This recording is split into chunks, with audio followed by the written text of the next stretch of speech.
Hey, little buddies, it's Uncle Rick from the Uncle Rick Audio Book Club. 2 great audiobooks for kids every month for only $10. Plus, learning fun videos. Today, we are reading for our podcast a chapter from Patrick Henry, Firebrand of the Revolution. If you're a member of the club, go to the video section and you can see a video tour I did of Patrick Henry's actual home in Red Hill, Virginia. It was a really cool tour. Okay, the title of this chapter is Treason, Treason. Patrick Henry had been a member of the House of Burgesses exactly 9 days when he rocked that dignified body to its foundations. The House of Burgesses was what's like your state government now, only this was before we were the United States, when we were still British subjects. And so our colonial government here in Virginia was called the House of Burgesses.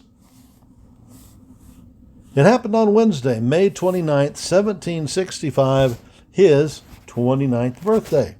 That date marked a turning point for the delegate from Louisa County and for the Crown Colony of Virginia. The political climate of Williamsburg was never the same again. The month-long session of the House was drawing to a close. Many members had already gone home to look after the spring crops. On that warm May day, only 39 of the 116 Burgesses gathered for the meeting. As Patrick strode along the diagonal path to the Capitol, he glanced up at the British flag on top of the clock tower. A faint breeze stirred the red and blue Union Jack. He wondered just how strong Virginia's loyalty was to that flag. Pat stopped a moment to admire the gnarled paper mulberry trees near the Capitol. He was never able to ignore the beauties of nature. A richly dressed gentleman in a bottle green velvet coat stopped beside him. It was Edmund Pendleton, the acknowledged leader of the House. Pendleton was only 15 years older than Patrick, but his white wig and stately manner made him seem elderly. "Beautiful morning, Henry? I've seldom heard a greater variety of bird calls." "Oh, sir, you should let me take you to the wild woods of Louisa County. That's where the birds abound." Abruptly, Patrick changed the subject. "Sir, will the stamp tax be brought up today for discussion?" "Its passage will be noted. Beyond that, there's little one can do." "Little one can do? The British force us to pay a tax on every piece of paper used in the colonies, and there's little one can do?" "Well, I'm afraid the stamp tax is now the law of the land, Mr. Henry." Pendleton spoke the words crisply. He bowed formally and departed. It was clear he did not care to discuss the matter with this upstart from Louisa. Like most colonists, Edmund Pendleton felt helpless before the hated Stamp Act. Throughout America there was panic and despair, but little hope that the British government could be resisted. Patrick recalled Tom Jefferson's remarks about the imposing Edmund Pendleton. "Taken all in all," Jefferson said, "Mr. Pendleton is the ablest man in debate I ever met. He is cool, smooth, and persuasive. His language is flowing, his ideas acute." Here was a leader to reckon with. Patrick hurried through the groups of delegates, chatting and laughing in the east wing of the Capitol. The man he looked for was not hard to find. He was the tallest man in the room. "Colonel Washington, at last I found you." Pat looked about, then lowered his voice. "Will you help me attack the Stamp Act today?" "Ah, Mr. Henry, you didn't know that I never speak in public. People accuse me of being active in the field but silent in the House. I'm afraid it is all too true." Patrick regarded the tall, muscular man in astonishment. Washington was not handsome, but he was impressive.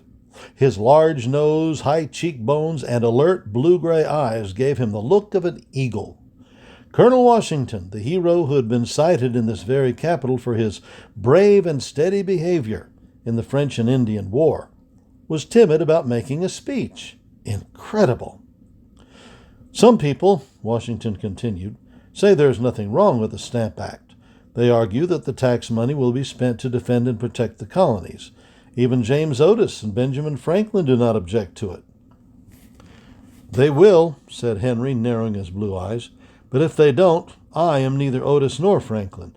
I am Patrick Henry, Burgess from Louisa County, and I do object." If we need an army, we can pay for it ourselves. Colonel, America has never known anything like this before. The stamp tax will hit the rich and poor, old and young, great and small. Money from every American man, woman, and child will drain into the rich British treasury. And moreover, no American had a chance to vote on this blasted act. Here is ruthless taxation without consent of those who are taxed. By heaven, Mr. Henry, Washington's voice took on the ring of steel, I agree with you. I have not the talent to speak on the subject, but I'm sure my neighbor and attorney, George Johnston, will do so. He is a man of character and a champion of liberty. I'll speak to him at once. The two men grasped hands. They understood one another. John Robinson, the genial Speaker of the House, seated himself in his panel-backed chair and called the meeting to order. The burgesses on the benches before him were an oddly assorted lot. Some were in velvet dress with ruffles and powdered hair. Others wore rough cloth and buckskin. The Tuckahoes, the landed gentry from Tidewater, Virginia, took for granted their control of the legislature. True, there were more up-country members now, but they were inarticulate and lacked leadership. The Tuckahoes had never been seriously challenged. George Johnston of Fairfax County rose from his seat. Mr. Speaker, with your permission, sir, I move that the House go into the Committee of the Whole to consider the Stamp Act. Patrick Henry jumped up. I second the motion. There was a slight stir of excitement. Consider the Stamp Act? Could one discuss the pros and cons of a law already passed by the British Parliament? A vote was taken and the motion carried. The clerk of the House placed the Speaker's silver mace under the table. Speaker Robinson left his seat, and Peyton Randolph, the Attorney General of Virginia, replaced him as presiding officer. Randolph, large and elegant, presided with heavy dignity. It was the Randolph estate, Tuckahoe, that gave the conservative aristocrats their name. Patrick Henry longed to take the floor at once, but he knew it was proper to let the established leaders speak first. A new member must wait his turn. One by one, the elegantly dressed gentlemen rose to make tame, dignified comments on the Stamp Act. Lifelong obedience to the King of England kept them from radical thoughts. Virginia had, after all, been an English colony for over 150 years. As Patrick listened, he slumped in his seat. "Let us send another memorial to the king and ask him to reconsider," said Edmund Pendleton. "May I remind you," said George Wythe, his dark gray eyes snapping, "that Mr. Lee and I drew up resolutions of protest last November, which the king ignored. What attention would he pay to protests made at this late date? Even the Massachusetts patriot James Otis says publicly, it is our duty humbly and silently to accept the decisions of Parliament." Patrick Henry stared down at his sturdy boots. Virginia could not submit without a protest. It was unthinkable. Slowly and thoughtfully, he got to his feet. For a few moments he said nothing. He glanced from one member to another. All eyes were fastened on him. Hesitant and awkward, he looked exactly what his drawling accent and plain dress proclaimed him to be, a member from the country, out of place with men of the world. "Gentlemen," Henry began in a low voice, "the stamp tax is going to invade every inch of American life. Picture with me the buckskin bridegroom." Patrick crooked his arm and with a dreamy expression took a few steps, as though leading a bride down an aisle. Then he turned toward his bride and he pretended to pull a ring from his pocket. He bent forward as though he were about to slip the ring on her finger. His pantomime riveted the Burgess's attention. "With this ring I thee—" Pat stopped. A look of dismay spread across his face. "The stamp!" he cried in mock horror. "I forgot the stamp." Hastily he pretended to dig a stamp from his pocket, lick it, and stick it on an invisible license. Then Pat's fine white teeth flashed in a broad smile, and he said lovingly, "With this stamp I thee wed." Loud laughter rang through the house. Patrick Henry, actor, had captivated his audience. He bowed his head and let the merriment subside. When the room was utterly quiet, Patrick Henry, orator, spoke. His manner was no longer hesitant, but self-possessed. "Gentlemen, the Stamp Act has been forced upon us by a sick king. I understand in Williamsburg it is considered ill-mannered to refer to King George's fits of insanity in plain words by a sick king and his weak minister George Grenville. This act is, in my humble opinion, illegal, unconstitutional, and unjust." The burgesses stirred nervously. What kind of blunt talk was this? Patrick Henry opened an old law book he held in his hand. "Gentlemen, I have written some resolutions, which I respectfully submit to you."